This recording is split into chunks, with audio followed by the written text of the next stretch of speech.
Now we are starting the third part of the water chapter number 16. Distribution of water.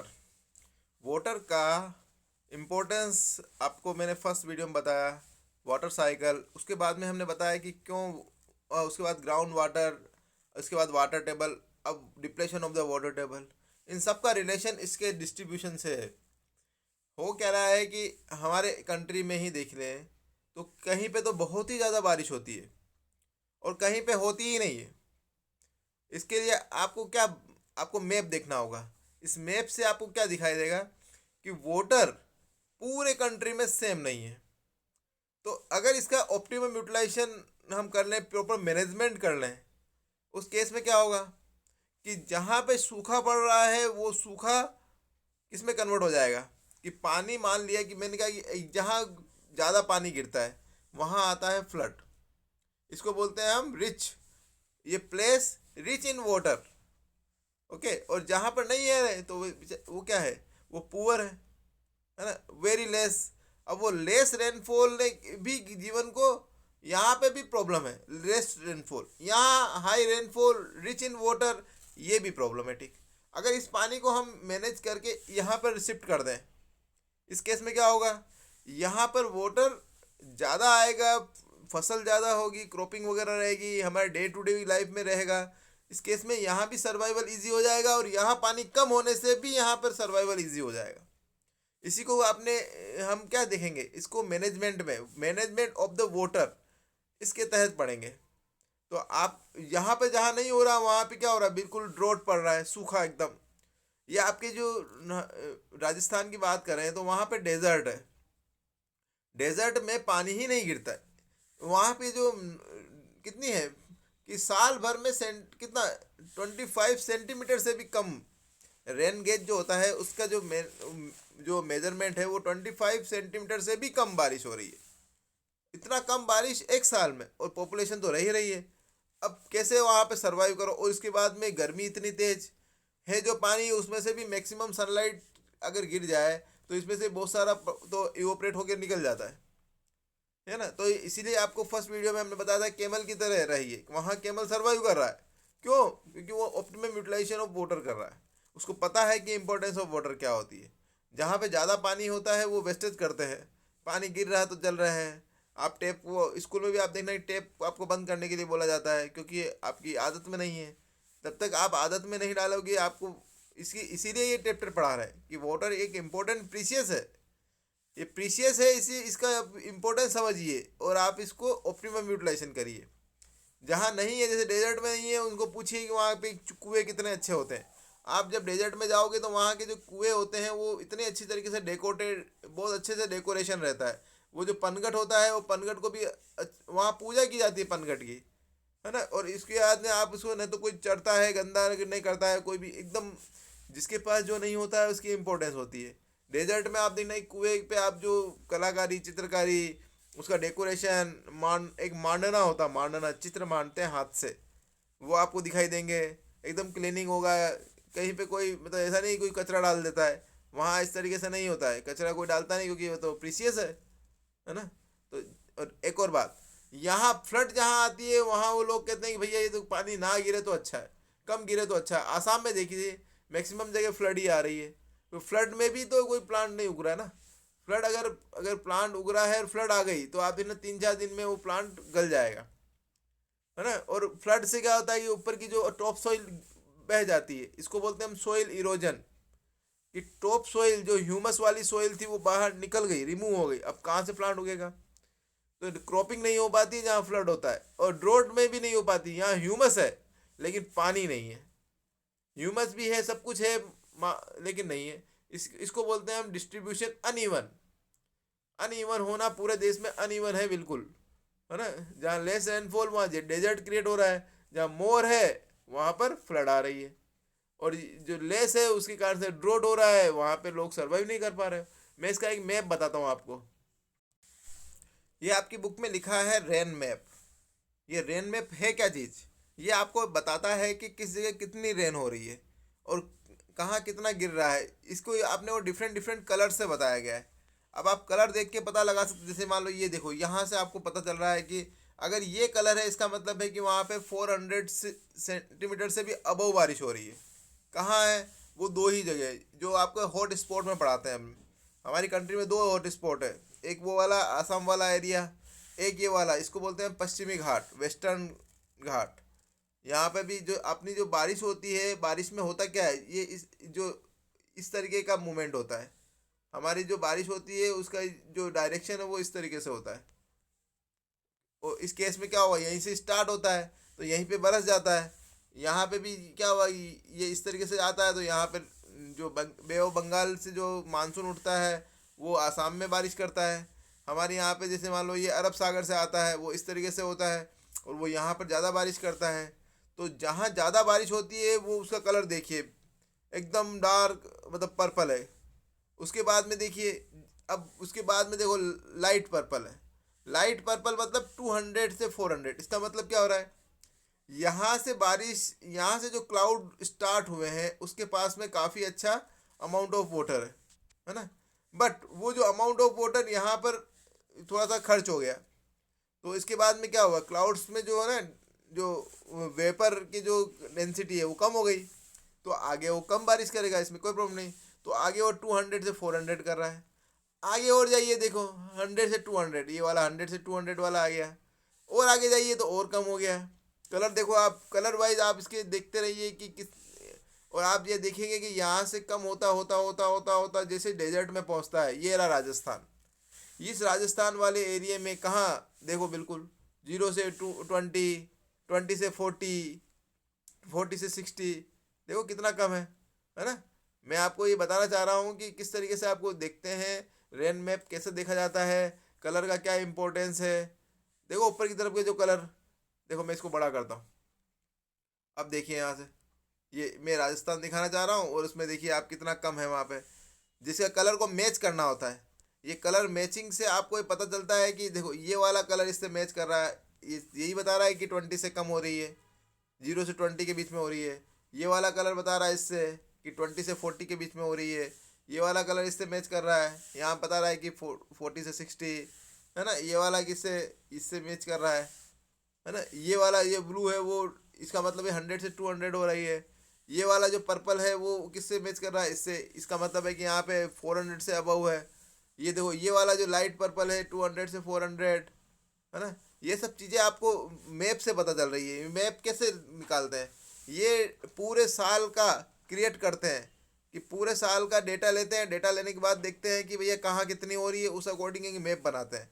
Satellite images से भी मिलती है ना। तो आपको इस मैप से आपको ये समझ में आया। इसको मैंने इसलिए पढ़ा है क्योंकि आपके टॉपिक दिख रखा है डिस्ट्रीब्यूशन ऑफ वाटर, कि कहाँ वाटर रिच है, कहाँ पे स्केर्सिटी ऑफ वाटर है, और एक्सेसिव रेन से फ्लड आ रहा है, नहीं हो रहा है तो ड्रॉट आ रहा है। ये दोनों ही चीज़ें मतलब सर्वाइवल को गड़बड़ कर रही है। तो इसके लिए आपको करना क्या है, इसको मैनेज करना है। इसका आप नेक्स्ट टॉपिक आपका वाटर मैनेजमेंट। मैनेज कैसे करना है कि जितना पानी है ना उसको ऑप्टिमम यूटिलाइजेशन करिए। तो इसके लिए आप करेंगे क्या, तो उसके लिए 4-5 चीज़ें हैं जो आपकी उसमें लिखी हुई है। पहली चीज़ लिखिए वाटर हार्वेस्टिंग। पहले हम बुक की चीज़ पढ़ लेते हैं, उसके बाद में हम कहा उसमें हमारी जो पीपीटी में जाएंगे जो कि मैंने आपको सेंड की है। वाटर हार्वेस्टिंग 2 वर्ड से मिलकर बना है। इसका मीनिंग ही समझ लीजिए कि वाटर को आपको हार्वेस्ट करना है, हार्वेस्टिंग ऑफ वाटर करना है। इसमें करना क्या होता है कि वाटर आएगा कहाँ से, कि रेन वाटर ही है, एकमात्र सोर्स है वो रेन वाटर। तो जब भी रेन वाटर हो रहा है, रेनफॉल हो रहा है, तो ये वेस्ट हो जाएगा। पर इसको वेस्ट नहीं करना है, इसको आपको रिचार्ज करने के लिए आपको रोकना है। रोक के क्या करोगे आप, ग्राउंड वाटर में डालोगे। ग्राउंड वाटर में डालने से इसका अंदर इनफिल्ट्रेशन से वाटर का रिचार्ज होगा, और इसको आप बोलेंगे हम वाटर हार्वेस्टिंग, है ना। समझ लेना कि वाटर का ही आप ऑप्टिमम यूटिलाइजेशन करने के लिए उसको रोक रहे हो, इनफिल्ट्रेशन बढ़ा रहे हो, ग्राउंड वाटर का लेवल बढ़ा रहे हो। किससे, कि रिचार्ज करके। रेन करवाना आपके उसमें नहीं है, लेकिन रेन वाटर हार्वेस्टिंग करना आपके उसमें है। इसी को आपको 6 क्लास में पढ़ाया था, रेन वाटर हार्वेस्टिंग के नाम से। इसको मैं अभी और डिटेल में पढ़ाऊंगा, है ना। हमारे गांव में भी बनाते हैं बावड़ी। बावड़ी क्या होती है, तालाब जैसी होती है, तालाब का छोटा रूप या तालाब जैसी होती है, उसको बावड़ी, स्टोरेज ऑफ वाटर सोर्सेज, है ना। स्टोर करने के लिए, जैसे तालाब होता ना, जैसे पानी जैसे एक एक एक वे होता है उसका, जैसे ढलान होती है ना, उस अकॉर्डिंग वाटर मूव करता है। तो जहाँ पे होता है ना वहाँ पर इस तरीके से एक ब्लॉकेज कर दिया जाता है ना, इसको बोलते हैं तालाब। कहीं पर इसको पक्का कर दिया जाता है, इस तरीके से पक्का या कच्चा करके उसको रोका जाता है ना। तो ये कुल मिला के क्या चीज़ है, ये स्टोरेज है, वाटर को स्टोर करने वाली चीज़ें, उनको कहते हैं बावड़ी। और ये बावड़ी करेंगे क्या, इनफिल्ट्रेशन करके वाटर के रिचार्ज करेंगे, और रिचार्ज करने से ग्राउंड वाटर बढ़ता है। और ये कहाँ था, ये ट्रेडिशनल बहुत समय से चलता आ रहा है। ये जब से आप इतिहास पढ़ोगे ना, तब से आपको ये पौंड, बावड़ीज, इनका आपको नाम मिलेगा आपको, क्योंकि ये उस समय से चलता आ रहा था। लेकिन गड़बड़ी ये क्यों हो रही है, क्योंकि आप क्या करते हो कि डिस मतलब गार्बेज उसमें फेंक देंगे तो क्या होगा, वो पानी सब बेकार हो जा रहा है। तो आपको मतलब एक थिंकिंग पे डिपेंड करती है कि किस चीज़ को आपको बचाना है, किसको आपको मतलब केयर किसकी करोगे, जिसके प्रति आपकी चिंता होगी। तो आप चिंता कीजिए, इम्पोर्टेंट है। जब पानी नहीं रहेगा तब पता चलेगा। तो गार्बेज आपको उसमें नहीं डालना है, क्योंकि वो फिर बाद में डिस्ट्रॉय हो जाएगा, पानी बेकार हो जाएगा। उसको पानी मतलब रिचार्ज ही नहीं होगा, रिचार्ज होगा तो भी गंदा पानी अंदर जाएगा। अल्टीमेटली आप ही की लाइफ पे, आप ही की हेल्थ पे उसको एडवर्स इफेक्ट पड़ेगा। ठीक है ना। तो स्केर्सिटी हर जगह है, सबको आपको करना है। दूसरी चीज़ मैं पढ़ाऊंगा आपको, ड्रिप इरिगेशन। इसमें क्या होता है कि ड्रॉप ड्रॉप इरिगेट करते हैं। ये मैं आपको उसमें बहुत अच्छे से बताऊंगा, क्योंकि ये चीज़ जो है ना, ये आपकी को अच्छे से आनी भी चाहिए। देखिए वाटर मैनेजमेंट, पीपीटी से हम पढ़ेंगे वाटर मैनेजमेंट का क्या मीनिंग है। कि वाटर मैनेजमेंट का मतलब एक वाटर प्रीशियस है, तो वेस्टेज जो वाटर है उसको आपको नहीं करना है, प्रिवेंट करना है। प्रिवेंट का मतलब होता है बचाना, है ना। कि जो वेस्ट जा रहा है पहले उसको बचाइए, फिर आप क्या करेंगे उसका मतलब किस तरीके से उसको रिचार्ज कर सकते हैं, वो दोनों ही टेक्निक आपको पढ़नी है। पहले इसको बहने से बचाना है, फिर आपको उसको स्टोर करना है, स्टोर करके रिचार्ज कर देना है। रिचार्ज करने से क्या होगा, ग्राउंड लेवल बढ़ा है। तो ये इंपॉर्टेंट बात है। इसमें आपको सबसे पहले क्या करना होगा कि आपके घर पे जितने भी टैप्स वगैरह जो खुले हुए रहते हैं, लीक करते हैं, इन सबको रिपेयर करिए। रिपेयर करने से होगा क्या, रिपेयर करने से जो आपके यूज़ तो आ नहीं रहा है, तो वो पानी रुकेगा। तो जैसे हम जो हमारे जो टैंक होते हैं उसके ऊपर एक फुटबॉल लगा होता है, पानी जैसे ही जाता है उसके बाद में वो फुटबॉल ऊपर हो जाता है, उस पानी की जो सप्लाई है उसको कट कर देता है। तो हमारे यहाँ पे अगर रुकेगा तो आगे वाले के पास में जो अगला क्वार्टर है उसमें पानी जाएगा, क्योंकि पानी का जो फ्लो होता है वो सबसे पहले क्वार्टर में सबसे तेज़ आता है ना। उसके बाद में कम होता जाता है, क्योंकि वो तो मतलब डिस्ट्रीब्यूट हो रहा है ना, अमाउंट ऑफ वाटर कम होता जा रहा है, प्रेशर कम होता जा रहा है। हमने अगर उसको बंद हो गया, अपने आप होता है वो, है ना, कोई नहीं करने जाता। लीकेज हमने सब बंद कर दिए पाइप वगैरह, उससे क्या हो रहा है कि लास्ट क्वार्टर तक में पानी जाता है और अच्छा अमाउंट ऑफ वाटर जाता है। अगर सब लोग खोल देंगे तो लास्ट क्वार्टर में पानी ही नहीं जाएगा। तो इस केस में क्या हो रहा है, एक मानवता के नाते ही समझिए, लेकिन लीकेज को रोक दीजिए, आपके भी काम आएगा, है ना। पानी बहुत कम आता है शिवपुरी में, इसलिए उस केस में क्या हो रहा है, आपको इस प्रैक्टिस को तो करना ही है। पहले आपने रोक दिया, अब आपको है जिसका ऑप्टिमम यूटिलाइजेशन करना है। तो क्या करना है कि जब ब्रश कर रहे हो, शेविंग कर रहे हैं, बाथिंग कर रहे हैं, उस केस में क्या हो रहा है, पानी उन एक्टिविटीज़ में जैसे ब्रश करते जा रहे हैं और पानी चल रहा है, ऐसा नहीं करना है आपको। जैसे आपने एक मग में लिया, एक ग्लास में लिया, उतना ही लीजिए अमाउंट। दूसरी बात है कि उसमें उस केस में क्या होगा, टेप में ज़्यादा मूव हो जाएगा, करते रह रहे हैं तब तक चलता रह रहा है, जब आप करने लगेंगे तो पता चला पानी चला गया। तो ये इसको बोलते हैं हम प्रैक्टिस में लाना है कि आपको इसके उस पानी का ऑप्टिमम यूटिलाइजेशन करना है। तो आपको ये भी बंद कर देना है, तब आपने पानी बचा लिया। अब क्या होगा कि पानी आ रहा है रेन वाटर से, अब इसका यूटिलाइजेशन करना है। इसके लिए आपने कहा कि मैंने हार्वेस्टिंग करेंगे, बिल्कुल सही है। रेन वाटर हार्वेस्टिंग के लिए एक सबसे अच्छा तरीका ये होता है कि आपके घरों में इस तरीके का एक सिस्टम लगाया जाए। पहले यह सिस्टम देखिए, फिर दूसरा देखेंगे। इस सिस्टम में करे होगा क्या कि पानी गिरा इस छत पे, देखो पानी गिरा, पहली बात तो इधर गिरा तो आपने इधर स्टोर कर लिया, तो आपके घर का टैंक भी भर रहा है ना। ये ढलान वाली छतें हैं तो अपने आप ही नहीं है छत अगर ढलान वाली, तो आपने नहीं पाइप्स होते हैं, उन पाइप्स के थ्रू नीचे की तरफ आता है। उस केस में इसमें तो आपने स्टोर कर लिया। इधर वाली छत का पानी आपने इसमें एक एक गड्ढा है, कोई गड्ढा ऐसी प्रॉब्लम नहीं है, सोइल का गड्ढा है, गड्ढे में से मैंने कहा था ना आपको, निकाल दिया जाता है, गड्ढा कर दिया जाता है, पानी को रोक दिया जाता है। पानी यहाँ पर भरेगा तो इसके बाद में ये इसके पास में टाइम रहेगा इन फिल्टर का, ये इन फिल्टर को होकर नीचे जाएगा। पानी कहाँ तक जाएगा, जहाँ तक रॉक्स आती है ना। तो उस केस में क्या हुआ, ये डे बाय डे अगर ऐसा होगा तो इसके पास में रिचार्जिंग होगी, उस केस में क्या हो रहा है, अपलिफ्ट हो रहा है वाटर का जो लेवल, वाटर टेबल जिसको बोलते हैं, वाटर टेबल में अपलिफ्टमेंट हो रहा है। इस केस में क्या हो रहा है, आपके ट्यूबवेल में पानी ऊपर आ रहा है, जल्दी पानी आ जा रहा है ना, पानी का अमाउंट भी ज़्यादा आ रहा है। तो हैंडपम्प भी आप देखना ही थोड़ा सा हिलाने पर निकल जा रहा है ना। इस केस में आपने ये क्या किया कि रेन वाटर हुआ उसको आपने हार्वेस्ट किया, और नया सिरे से कुछ भी नहीं किया, एक खड्डा ही तो खोदा है, एक आपने इसी से तो भरा है, तो कोई बड़ी बात है क्या, नहीं है, ठीक है ना। तो ये तो है एक तरीका, ठीक है ना, इनफिल्ट्रेशन का करने का। इसी तरीके से एक और मॉडल है, उस मॉडल में क्या करना है, ये देखिए इधर वाला, एक दो तरीके तीन तरह के गड्ढे बनाए जाते हैं। इस गड्ढों जैसे हमारे यहाँ भी बनाते हैं, ये राजस्थान में तो इतना बनाते हैं क्या कहें।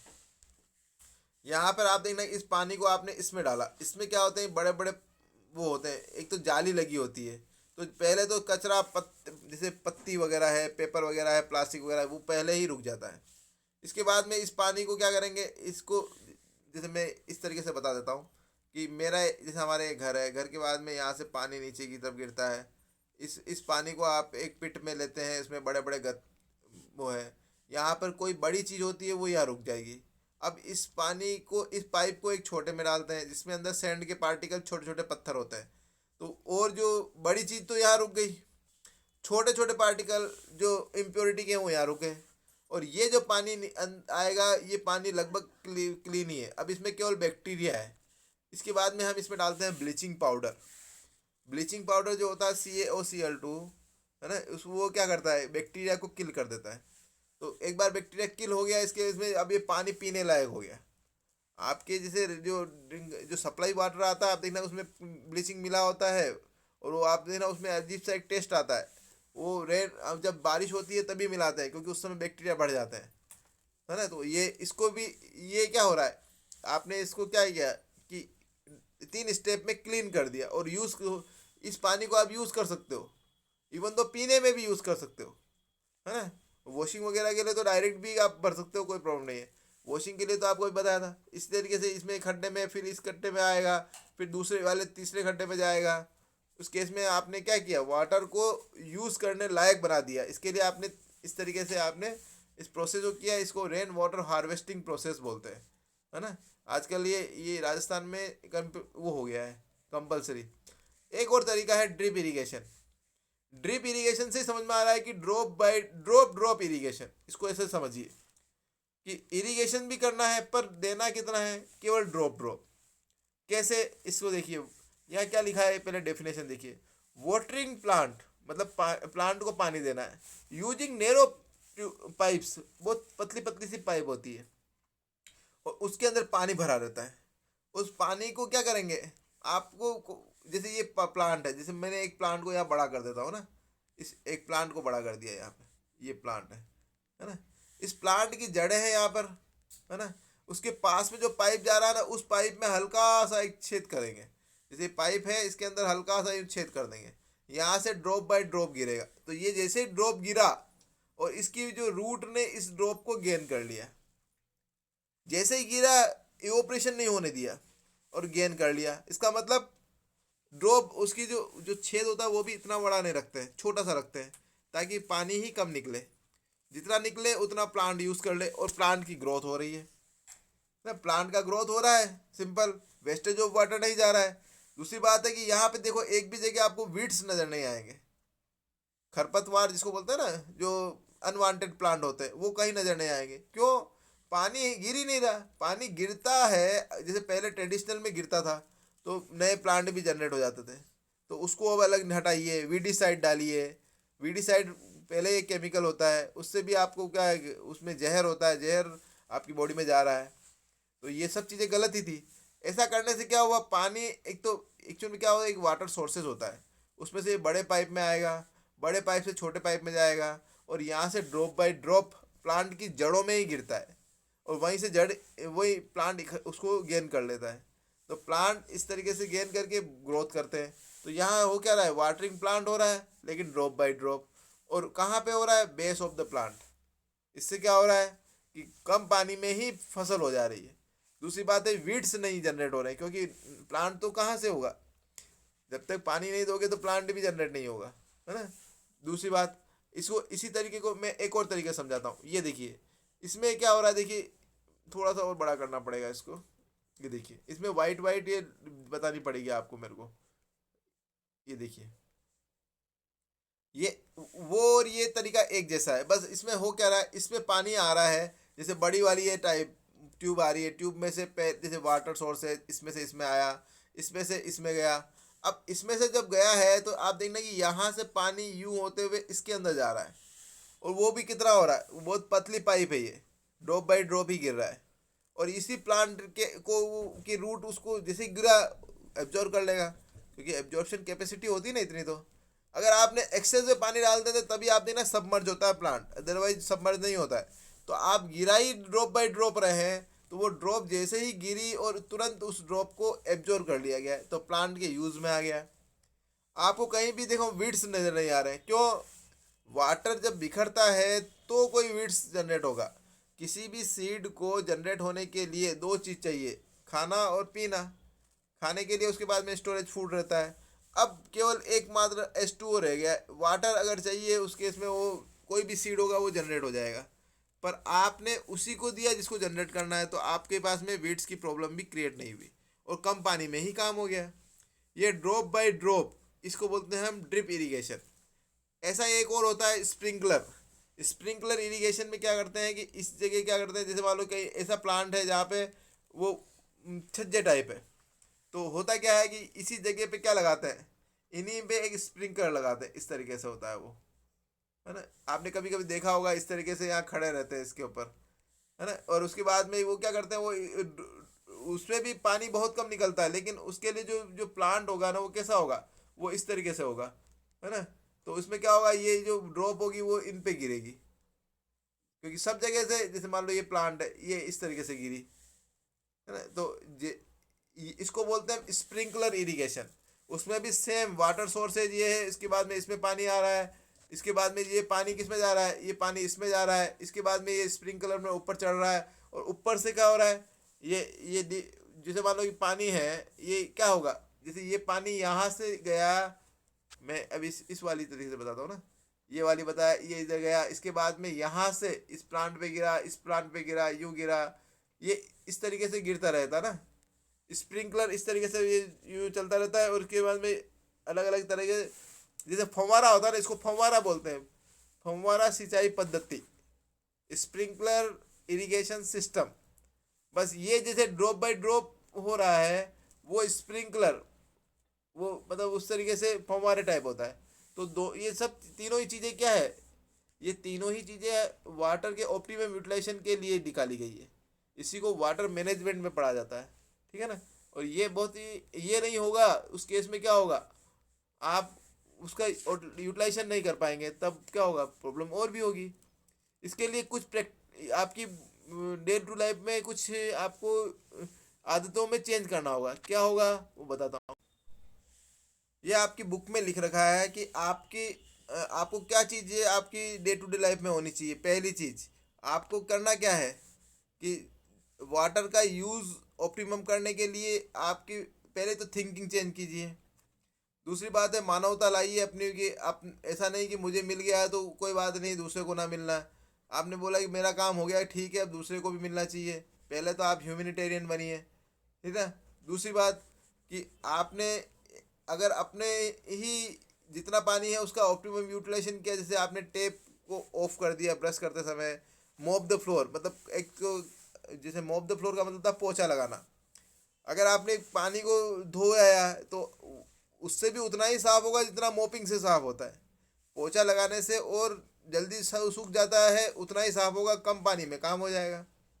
तो वॉशिंग नहीं करना है, मॉप द फ्लोर करना है, ठीक है ना। दूसरी बात है स्केर्सिटी, पानी नहीं होगा तो प्लांट भी जनरेट नहीं होगा, है ना। तो वही कह रहा है कि फोटोसिंथेसिस किससे होता है, उसके लिए वो इम्पोर्टेंट है। दूसरी बात है कि प्लांट की बहुत सारी एक्टिविटीज़ होती है जो विदाउट वाटर तो हो ही नहीं सकती है। गर्मियों में आप देखना ही पानी नहीं डालते, बेचारा जो प्लांट होता है मुरझा जाएगा, 2-3 दिन बाद मर जाएगा। तो without water, scarcity of water से प्लांट कभी जनरेट नहीं हो सकता है। प्लांट्स को देख के एक खुशी होती है, वो खुशी आपको नहीं होगी। प्लांट लगाने की आपको एक आदत डाल लेनी है। और बिना प्लांट तो, बिना वाटर तो वो फोटोसिंथेसिस भी नहीं होगा, और उसके फूड जो बनना है ग्लूकोज वो भी नहीं बनेगा।